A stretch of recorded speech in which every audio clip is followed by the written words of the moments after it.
Kita seringkali mengorbankan kesehatan mental kita hanya karena memikirkan apa yang akan dikatakan orang lain. Sebagian besar kecemasan dan stres terbesar dalam hidup kita mungkin berasal dari kegelisahan terhadap validasi ini. Ini adalah api yang mendasari setiap harga diri, membuat rasa harga diri kita sangat rapuh dan mudah terluka. Kadang kita bertanya, mengapa kita yang paling mencintai diri sendiri justru lebih mementingkan opini publik daripada penilaian pribadi tentang diri sendiri? Para filsuf Stoa melihat bahwa banyak dari masalah dan kebodohan kita muncul dari kepatuhan buta terhadap ekspektasi sosial. Kita meniru orang lain dan mengikuti cara hidup yang seringkali tidak sehat. Adat istiadat, dalam pandangan Stoa, adalah sumber kesalahan dan tekanan yang harus kita pelajari untuk melawannya. Dengarkan nasihat dari Seneca. Dalam perjalanan menemukan diri sejati, jalan yang paling sering dilalui justru merupakan jalan yang paling menipu. Oleh karena itu, kita harus tekankan, jangan ikuti kawanan orang yang berjalan di depan kita. Mari kita simak juga panduan Marcus Aurelius. Betapa banyak gangguan emosi yang bisa dihindari dengan tidak melihat apa yang dilakukan atau dipikirkan tetangga, tetapi dengan memfokuskan perhatian hanya pada tindakan kita sendiri agar menjadi murni.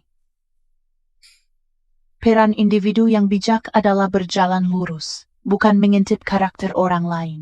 Kecenderungan untuk hidup dengan mengacu pada pandangan orang lain jauh lebih banyak menimbulkan kerugian daripada manfaat bagi kesejahteraan kita.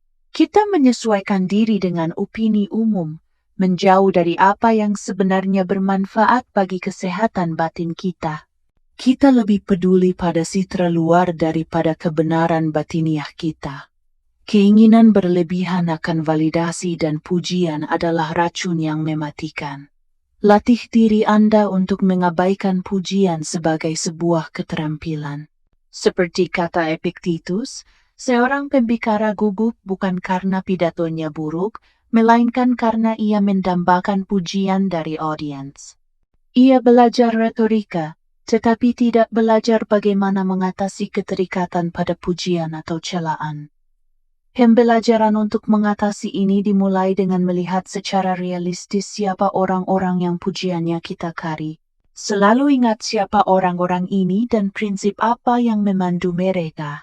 Setelah Anda tahu betapa dangkal dan sempitnya pikiran kebanyakan orang, betapa rendahan perasaan mereka, dan betapa anehnya pendapat mereka, Anda benar-benar tidak akan peduli. Kaum Stoa mengajarkan untuk lebih menghargai penilaian diri sendiri daripada pendapat orang lain. Marcus Aurelius bertanya, mengapa kita lebih mengkhawatirkan apa yang dipikirkan orang lain daripada apa yang kita pikirkan sendiri? Pikiran orang lain tidak hanya menyesatkan, mereka menghalangi kita untuk fokus pada tugas dan pekerjaan mental kita sendiri. Montaigne menegaskan, hanya Anda yang tahu siapa diri Anda, orang lain hanya menebak. Jangan bergantung pada penilaian mereka, bergantunglah pada penilaian Anda sendiri.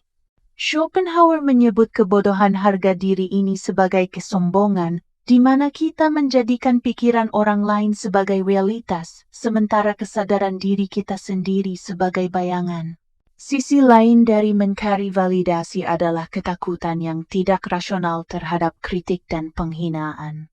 Penghinaan hanya menjadi stres jika kita mengizinkannya, yaitu jika kita menilai bahwa penghinaan itu penting. Penilaian ini dapat kita hilangkan. Epictetus mencontohkan, apa artinya dihina? Coba hina sebuah batu, apa yang Anda dapatkan? Jika Anda mendengarkan seperti batu, orang yang menghina Anda tidak mendapatkan apa-apa. Tetapi jika ia memanfaatkan kelemahan emosional Anda, saat itulah ia berhasil. Seneca menyarankan, ketidakpedulian terhadap penghinaan adalah tanda dari semangat yang hebat. Jiwa-jiwa yang mulia tidak terganggu oleh gonggongan anjing kecil. Filsafat Stoa mengajarkan kita untuk mengkaji faktor eksternal yang sering memicu kecemasan dan bagaimana kita diperbudak olehnya. Faktor eksternal didefinisikan sebagai sesuatu yang berada di luar diri kita atau di luar kendali kita. Prinsip utama untuk keseimbangan batin adalah tidak mengkhawatirkan hal-hal yang tidak dapat kita kendalikan. Kita mungkin lebih menyukai memiliki kekayaan atau pujian, tetapi preferensi dan keterikatan itu berbeda. Preferensi membuat kita kecewa jika tidak tercapai, tetapi tidak kehilangan ketenangan. Keterikatan membuat kebahagiaan kita bergantung pada hal eksternal tersebut. Kita diambang-ambingkan olehnya. Epictetus secara konsisten mengajarkan, hanya ada satu jalan menuju kebahagiaan sejati, yaitu untuk tidak terikat pada hal-hal yang tidak bergantung pada Anda. Siapapun yang ingin bebas harus melepaskan keinginan pada hal yang berada di tangan orang lain. Jika tidak, dia pasti seorang budak kecemasan dan opini orang lain. Marcus Aurelius menunjukkan, jika kita menilai baik dan buruk hanya pada hal-hal yang berada dalam kemampuan kita, yaitu pikiran dan tindakan kita sendiri, kita tidak akan menyalahkan takdir atau bertengkar dengan orang lain. Individu yang mencari kesejahteraan sejati akan menemukan pusat gravitasi mereka di dalam diri sendiri, bukan pada kekayaan, status, atau validasi orang lain. Meskipun filsafat Stoa menganjurkan partisipasi dalam kehidupan, kita harus selalu membedakan antara keputusan yang berada dalam kendali kita dan yang tidak. Mengenai kesulitan, adversity, kita harus belajar menghadapi tekanan mental dan tantangan yang tak terhindarkan. Tujuan Stoa adalah menerima kesulitan tanpa terkejut dan mengubahnya menjadi materi untuk pertumbuhan. Kita tidak dapat memilih apa yang terjadi, tetapi kita dapat memilih bagaimana kita bereaksi. Ketika terjadi kemunduran, kaum Stoa menafsirkannya secara konstruktif, sebagai kesempatan untuk membuktikan diri, belajar, atau membangun ketangguhan mental. Pikiran yang sehat harus siap untuk segala hal yang mungkin terjadi. Filosofi ini tidak hanya berhenti pada menghindari keluhan, tetapi melibatkan menyambut keniscayaan. Jangan bersikeras bahwa hal-hal harus terjadi sesuai dengan keinginan Anda, tetapi berharaplah agar hal-hal terjadi sebagaimana adanya, dan hidup Anda akan lancar. Filsuf Nietzsche menyebut konsep ini sebagai amor fati, cinta takdir. Marcus Aurelius membandingkan ketangguhan mental dengan api yang kuat. Ia beradaptasi dengan segala sesuatu dan menggunakan apapun yang menghalangi jalannya sebagai bahan bakar. Api yang kuat dengan cepat melahap rintangan dan membakar jauh lebih tinggi. Krisis menunjukkan siapa kita. Anggaplah kesulitan sebagai pelatih gulat yang membantu Anda membangun kekuatan mental.